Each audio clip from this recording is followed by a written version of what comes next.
مسلمانوں کا ایک بڑا خاص تہوار ہے قربانی، اسے عید قربان بھی کہتے ہیں. تو یہ جو قربانی کا جذبہ ہے، اور اگر دوسری طرف دیکھا جائے تو انفلیشن کا بھی ایک پہاڑ ہے. جی جی. اور ابھی میں کل ہی خبریں سن رہا تھا تو پتہ چلا کہ جانور بہت زیادہ ہیں، لیکن ان کے ریٹس اتنے زیادہ ہیں کہ لوگ میں سمجھ رہا ہوں. دیکھیں اکثر جب بھی یہ عید آتی ہے آپ کو ایک کمپین نظر آتی ہوگی، اور مجھے بھی کمپین نظر آئی. میں نے بھی 5-6 سالوں میں یہ کمپینز دیکھی کہ آپ قربانی پہ پیسہ جو لگاتے ہیں وہ آپ کسی بچی کی شادی کر دیں، کسی بیوہ کے گھر میں راشن ڈال دیں، اگر کوئی شخص بیمار ہے تو اس بیماری پہ آپ لگا دیں. آپ یقین کریں عمر میں بھی اس کمپین کے سحر میں مبتلا ہو گیا تھا. میں نے بھی یہ بات کرنی شروع کر دی کہ یہ قربانی ہے، آپ قربانی نہ بھی کریں گے تو کوئی بات نہیں، آپ کا ہمسائے پہ زیادہ حق ہوتا ہے. آپ ہمسائے کی جو تکلیفیں ہیں، پریشانیاں ہیں، بیماریاں ہیں، شادیاں ہیں، اس پہ پیسہ لگائیں. چھوٹی عید جب ہوتی ہے تو جو بگ گروپس ہیں کیونکہ سارا پیسہ اوپر 2-4 گروپ سے انہیں میں جاتا ہے جتنا بھی یہ جو چیزیں بکتی ہیں. تو یہ پتا چلا کہ ان کے پاس 2 رپورٹس آئی. پہلی عید کی رپورٹ آئی جو ہماری چھوٹی عید ہوتی ہے، اس پہ ان کا $2 ارب کا انکم ہوئی ان کو. جب بڑی عید آئی تو ان کو $40 کروڑ کی انکم ہوئی. تو انہوں نے اپنی کمیٹیز بٹھا لی، انہوں نے اپنے سٹاف کو اکٹھا کر لیا، ایڈورٹائزرز کو، مارکیٹنگ کے لوگوں کو، سیلز کے لوگوں کو. انہوں نے پوچھا کہ 2 عیدیں ہیں، پہلی عید پہ ہمیں $2 ارب کا فائدہ ہو رہا ہے، دوسری عید پہ پاکستان سے ہمیں $40 کروڑ آ رہا ہے، اس کی کیا وجہ ہے؟ تو پھر انہوں نے کہا کہ جو چھوٹی عید ہوتی ہے اس پہ یہ جو قوم ہے یہ زیادہ شاپنگ پہ سپینڈ کرتی ہے. جو بڑی عید ہے کیونکہ ان کا جو اخراجات ہے زیادہ وہ بکرے اور گائے خریدنے پہ، جانور خریدنے پہ ہوتا ہے، تو لوگوں کا ایکسپینس یہاں پہ ہو جاتا ہے. تو انہوں نے کہا کہ اس کو بند کرنے کی پلاننگ کریں کسی طریقے، کیونکہ ان کا کسی مذہب کے ساتھ، کسی نیشن کے ساتھ نہ کوئی نفرت ہے نہ کوئی محبت ہے. They just want to maximize their money, maximize their finance. پھر انہوں نے کمپینیں لانچ کرنی شروع کر دی کہ کانگو وائرس ہو جائے گا، بیماریاں پھیل جائیں گی.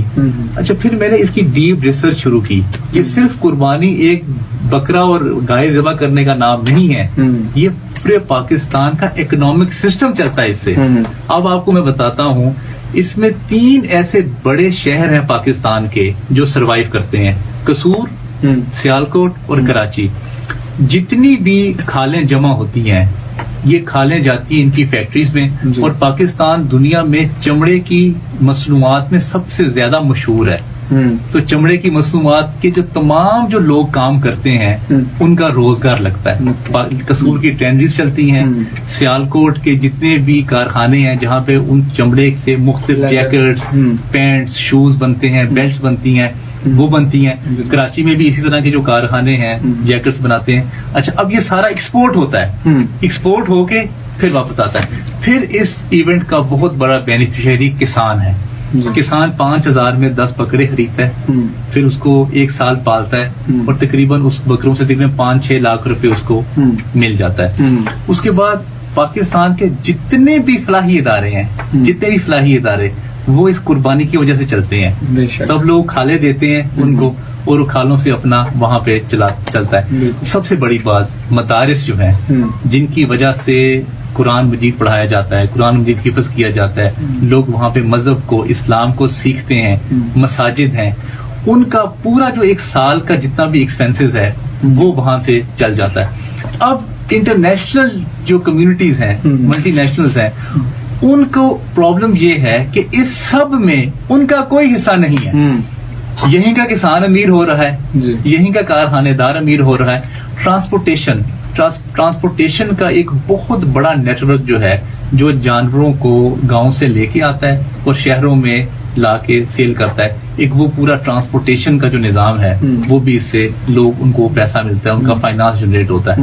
اس کے بعد جو کسائی ہیں، کسائیوں کا ایک بہت بڑا نیٹ ورک ہے.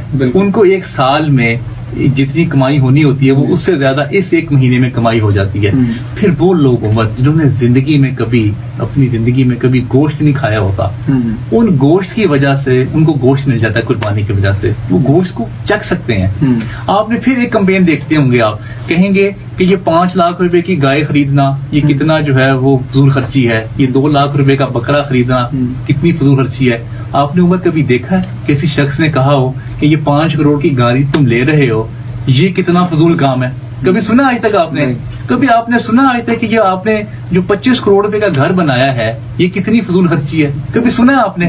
اس میں تو کوئی بات نہیں کرتا, اس میں کوئی اسراف نہیں, اس میں کوئی صاف نظر نہیں آتا کسی کو. آپ پینٹ کوٹ پہنتے ہیں, آپ مختلف بڑے بڑے ملکوں میں جاتے ہیں اور آپ 6-6 لاکھ روپے کا پینٹ کوٹ پہن لیتے ہیں, لوگ نہیں اعتراض کرتے آپ پہ. حالانکہ ایک 5,000 کا بھی پینٹ کوٹ آپ پہن سکتے ہیں, 6 لاکھ روپے کا پینٹ کوٹ پہننے کی کیا ضرورت ہے؟